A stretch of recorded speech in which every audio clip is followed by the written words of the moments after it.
Zoom room. Semoga semuanya tetap sehat walafiat dan selalu semangat. Oke, mari kita mulai diskusi pada malam hari ini. Assalamualaikum warahmatullahi wabarakatuh.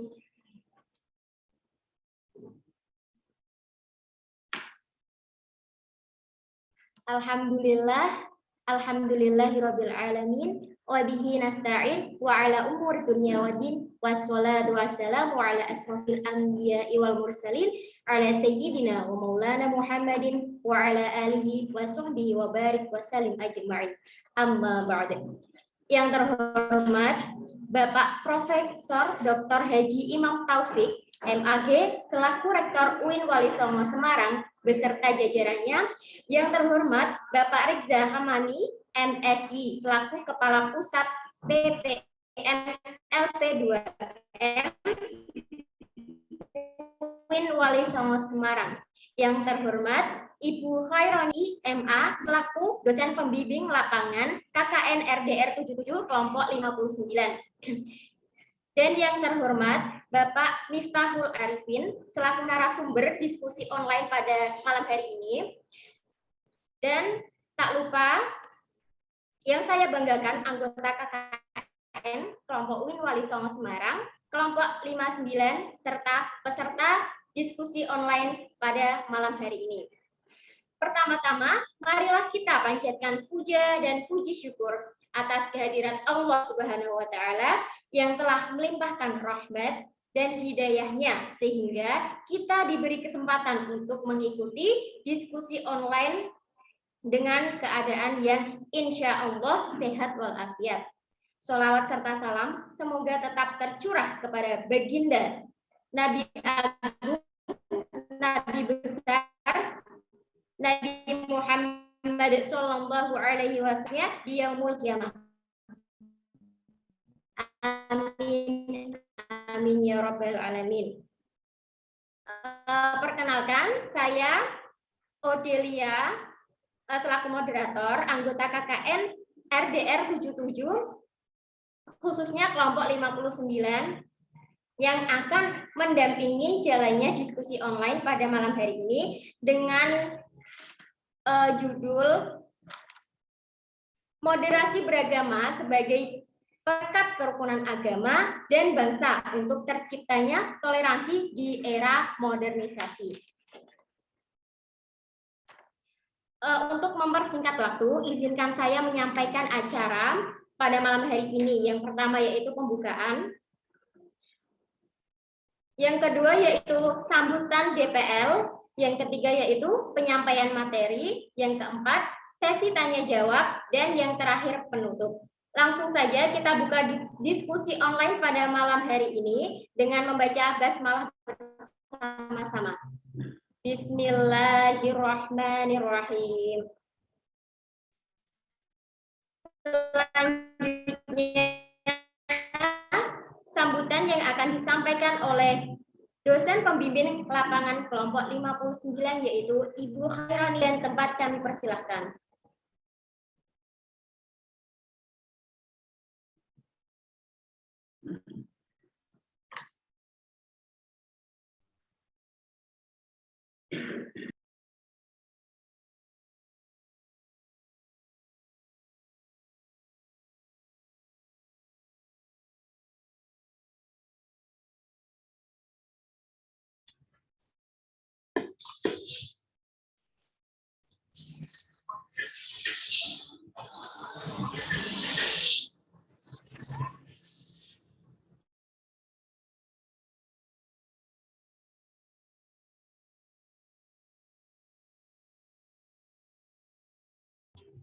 Keren.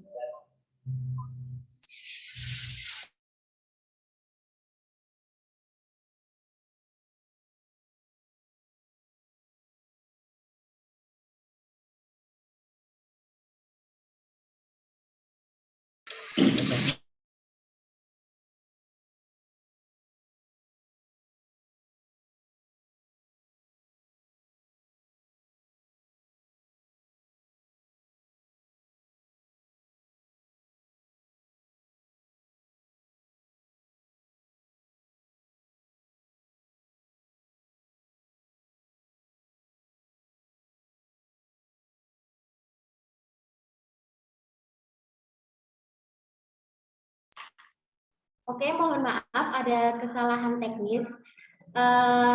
Dikarenakan dosen pembimbing lapangan kita sedang berhalangan hadir.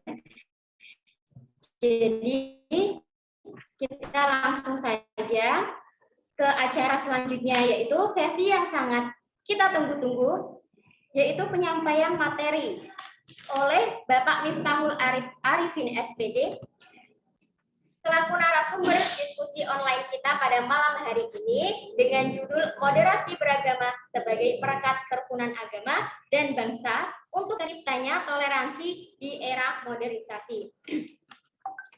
Berkaitan dengan judul diskusi kita pada malam hari ini, yaitu tentang moderasi beragama. Nah, kita akan mengetahui nantinya apakah yang dinamakan moderasi beragama itu dan bagaimana cara mewujudkannya. Kemudian mengapa harus memilih moderasi dalam beragama dan apa itu moderasi beragama di era modernisasi, serta apa peran moderasi beragama untuk terciptanya toleransi. Nah, semua itu akan kita dengarkan bersama-sama ya. Langsung dari narasumber diskusi online kita pada malam hari ini. Sebelumnya saya akan membacakan CV beliau atau kurikulum vitae riwayat hidupnya. Nama Miftahul Arifin SPD, tempat tanggal lahir Sumeneb 11 April 1998.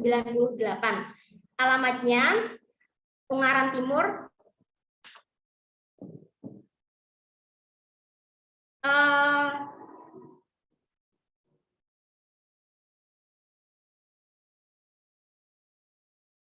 prestasi yang pernah diraih yaitu maksudnya organisasi yang pernah dilakukan selama mengikuti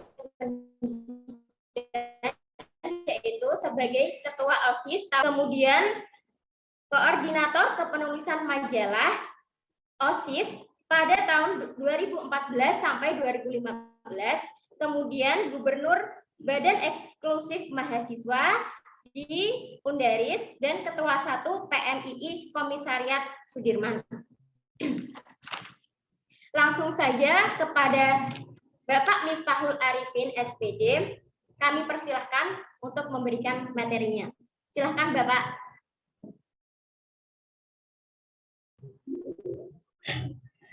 Baik, terima kasih atas waktunya. Kira-kira suara saya sudah terdengar jelas belum ya?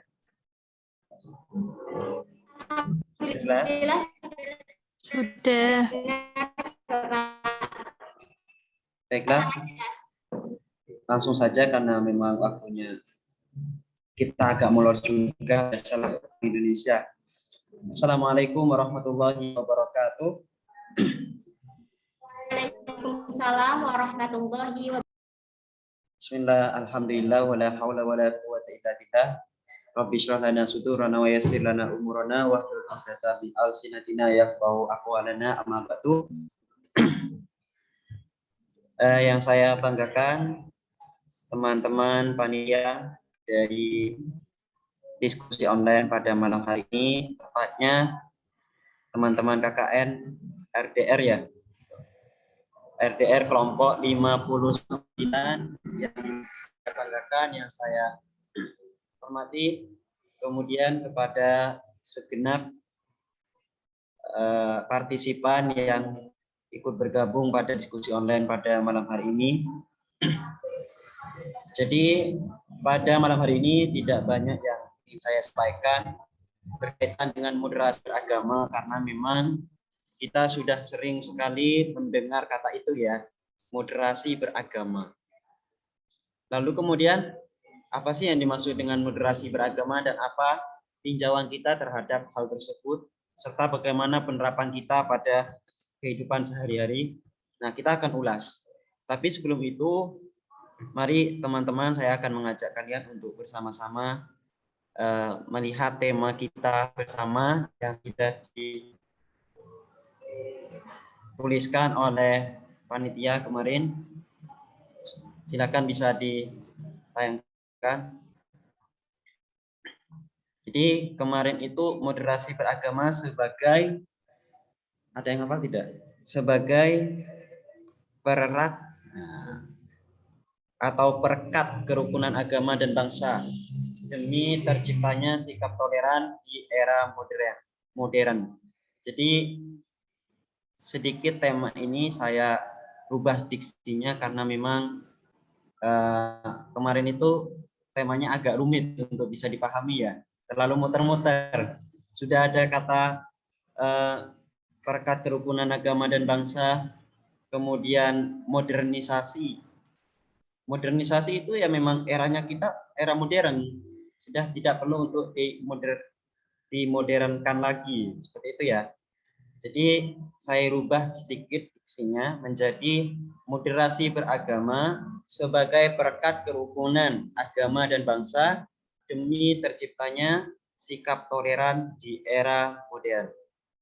Jadi tema ini cukup mewakili bagaimana variabel-variabel yang harus kita pahami sehingga menjadi amalan kita bersama dan hasil dari diskusi kita pada malam hari ini. Kemudian yang kedua, perlu teman-teman pahami juga bahwa keberadaan saya di sini tidak untuk menggurui, tidak untuk mengajarkan, hanya saja kita berdiskusi bersama, belajar bersama, dan kemudian nanti kita tanya jawab untuk menemukan titik tumpu apa hasil yang kita bisa dapatkan dari diskusi malam hari ini. Gitu ya. Baiklah, langsung pada slide yang pertama. Slide pertama ini cukup membuat kita terpana bagaimana kemudian Indonesia sebagai negara majmuk dengan beragam kebudayaan, beragam bahasa, beragam agama, bahkan beragam ras yang ada, sehingga patutlah kita bersyukur sebagai bangsa Indonesia berada di negara yang sangat majmuk ini. Dan perlu teman-teman ketahui bahwa tidak ada negara dengan pulau sebanyak negara kita. Tidak ada negara dengan agama sebanyak di negara kita. Dan bahkan boleh dicatat bahwa Indonesia merupakan negara kemajuan yang menduduki peringkat pertama sebagai negara dengan domisili yang sangat banyak setelah Chinese, ya, setelah Cina. Karena Cina itu lebih besar daripada kita. Artinya apa? Dari sini kita akan membahas kemajemukan tersebut dengan berbagai problematika yang ada sehingga nanti menjadi suatu pemahaman moderasi. Bagaimana kita memoderatkan cara beragama kita. Ingat, moderasi beragama itu bukan kita memoderatkan agama, tapi bagaimana kita memoderasikan cara beragama kita. Gitu ya. Cukup berbeda dan cukup kita pahami perbedaannya sangat signifikan. Kita pada slide berikutnya. Nah, di slide berikutnya, sebelum kita membahas tentang moderasi beragama, kita harus memancing jiwa patriotisme kita. Kita harus sama-sama mancing bagaimana nasionalismenya kita terhadap negara kita ini, negara tercinta kita. Ada 3 hal yang perlu kita ketahui. Yang pertama, lingkungan demografi. Apa sih demografi itu? Demografi adalah suatu ilmu yang mempelajari tentang tatanan kependudukan yang ada di suatu negara. Sehingga bisa dilihat dari struktur jumlah penduduk atau kemudian bisa dilihat juga dari bagaimana naik turunnya setiap tahun sesuai dengan kelahiran dan kematian manusianya. Seperti itu ya. Dan Indonesia termasuk negara yang secara demografi termasuk negara yang sangat cukup banyak pembahasan yang perlu kita ketahui. Apa yang pertama? Yang pertama secara populasi ada 254,9 jiwa. Ya, 254,9 juta jiwa yang ada di Indonesia. Ini menurut Badan Pusat Statistik pada tahun 2015. Jadi saya di sini tidak hanya berbicara melainkan juga ada data yang saya bawa. Seperti itu ya. Terus yang kemudian yang kedua, jumlah etnis di Indonesia ada 1.340 etnis dari Sabang sampai Merauke. Cukup banyak dan cukup besar daripada negara-negara lain yang bisa dibilang itu sudah negara yang maju seperti Swiss, kemudian Amerika, dan lain sebagainya.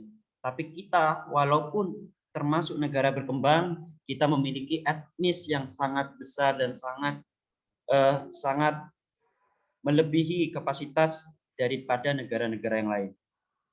Yang ketiga, jumlah sekolah ada 297.368.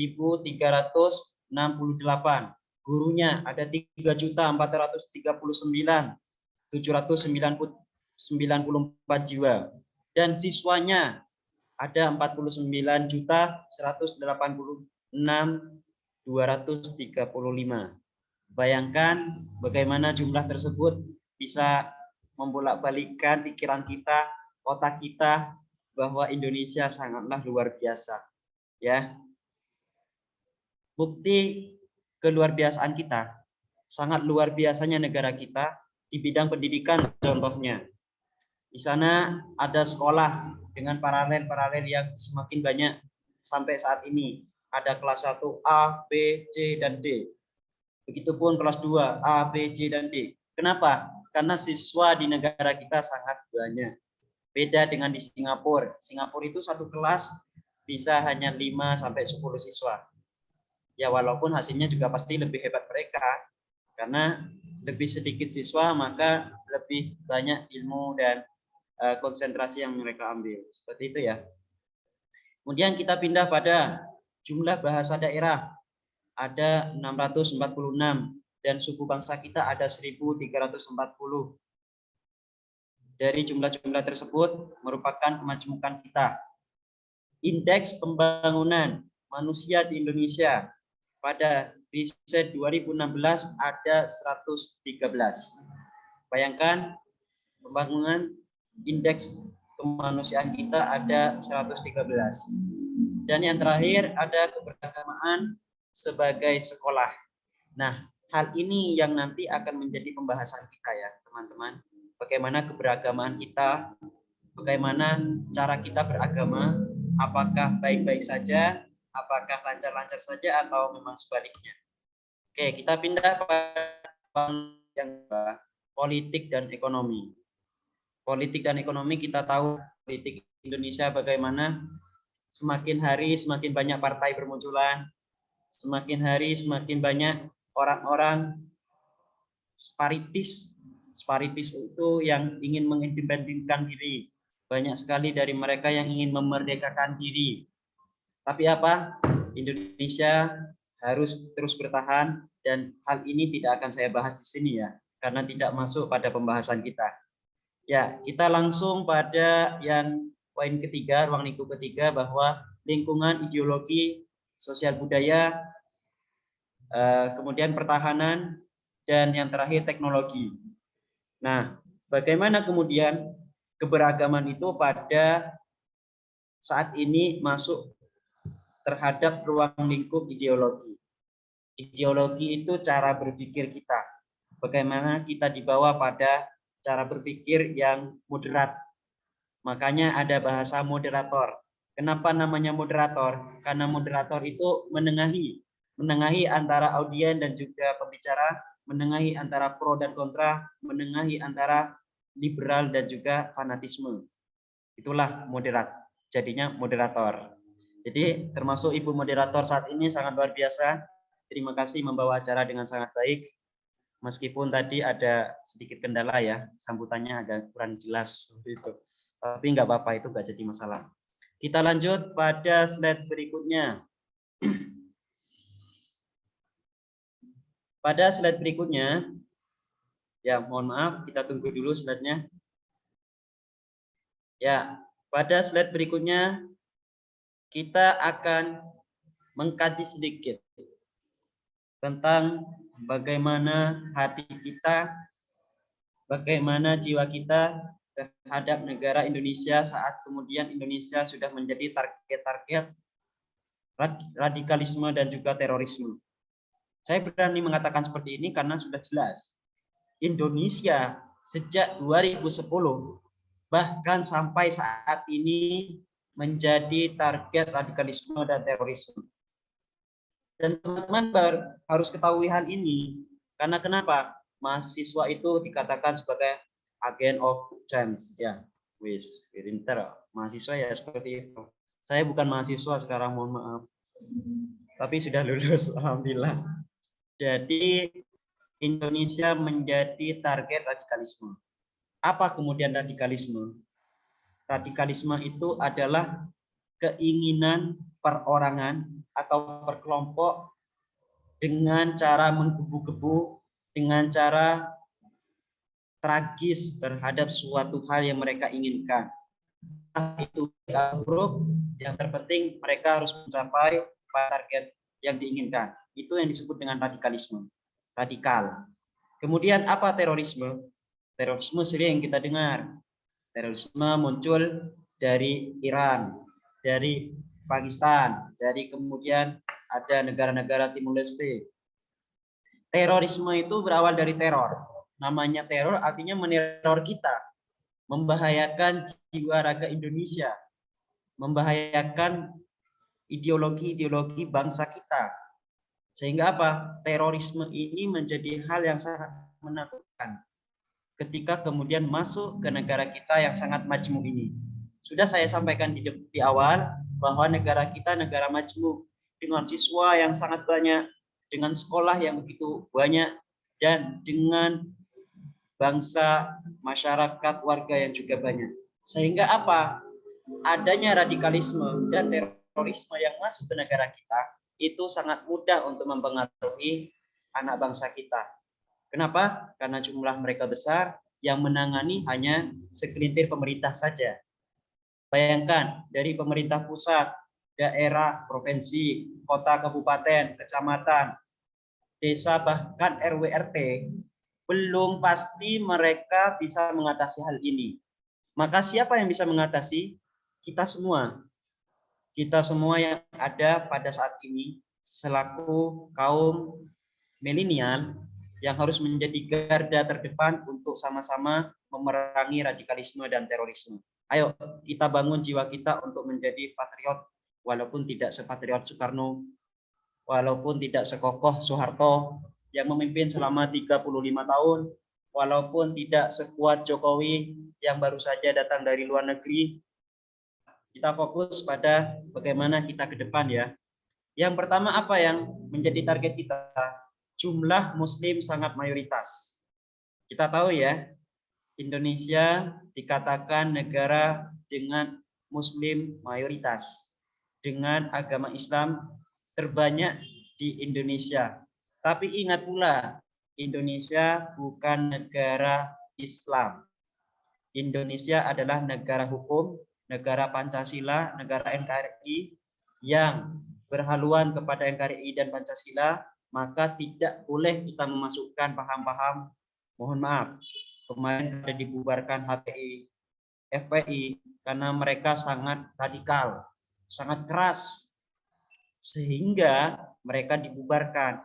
Kenapa? Karena mereka ingin memasukkan syariat-syariat Islam di negara kita, negara hukum ini yang sudah dibangun oleh mereka para ulama. Jangan salah, yang membangun negara kita itu bukan orang-orang sembarangan loh. Pancasila itu membawai setiap agama, termasuk agama Islam. Itu ya. Yang kedua, banyak gerakan radikal. Radikal, baik itu perorangan ataupun berkelompok, menjadi salah satu pemicu terhadap hancurnya ideologi bangsa. Bagaimana kemudian radikal ketika masuk ke negara. Saya berani menyebutkan seperti HTI yang sangat radikal, keras. Hizbut Tahrir Indonesia masuk ke negara kita dengan hanya bermodalan Allahu Akbar misalnya. Itu sangat mengacaukan hati kita ya. Bagaimana negara hukum mau dialihkan ke negara dengan kekhilafahan katanya. Padahal negara kita sudah nggak bisa disebut seperti itu. sudah dibangun oleh orang-orang hebat, para ulama. Ada Mbah Hashim, ada Syekh Nahmuddin Bangkalan yang juga mendorong para ulama pada saat itu, dan banyak hal lainnya. Kemudian yang ketiga, WNI, warga negara Indonesia yang berjihad di LN. Apa LN? Luar negeri, yang pulang kembali dengan membawa paham-paham tersebut. Ada yang tiba-tiba menjadi teroris karena masuk di ISIS, ada yang tiba-tiba dengan jubahnya, membawa jubah panjangnya berwarna putih, jenggot panjang, dan lain-lain misalnya. Lalu mereka hanya bertakbir. Tujuannya apa? Ketika mereka ingin merubah ideologi kita, berarti mereka sudah radikal. Itu cirinya ya.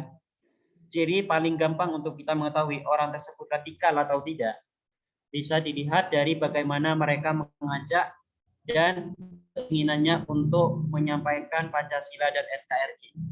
Ketika mereka berusaha merubah Pancasila, berarti mereka radikal. Cukup ya sampai di sini ya. Sangat bisa dipahami. Kemudian ketika mereka ingin merubah NKRI dengan Undang-Undang Dasar 45, berarti mereka sudah radikal. Seperti itu. Jadi teman-teman mahasiswa, saya rasa cukup gampang untuk memahami apa yang kita bahas pada malam hari ini, karena insya Allah semuanya sudah mengalami dan melihat situasi tersebut. Poin yang keempat, kepulangan WNI tersebut juga bisa berpengaruh. Kenapa? Mereka pulang dari Suriah ke Indonesia, bersebaran benih radikalisme dan terorisme. Karena kenapa? Suriah itu termasuk negara dengan paham terorisme yang sangat besar, dengan paham radikalisme yang sangat besar. Makanya ketika politik dunia dimainkan, mereka menjadi garda terdepan. Dan saya tidak akan membahas ini terlalu panjang ya. Yang kelima, kesenjangan sosial dan ekonomi. Kesenjangan sosial dan ekonomi juga menjadi faktor target radikalisme dan terorisme di Indonesia. Mereka datang membawa iming-iming uang. Banyak tidak? Banyak. Contohnya apa? Wahabi datang ke Indonesia membangun bangunan yang sangat besar, lalu kemudian kita dibayar. Kalau kita kekurangan ekonomi, sosial kita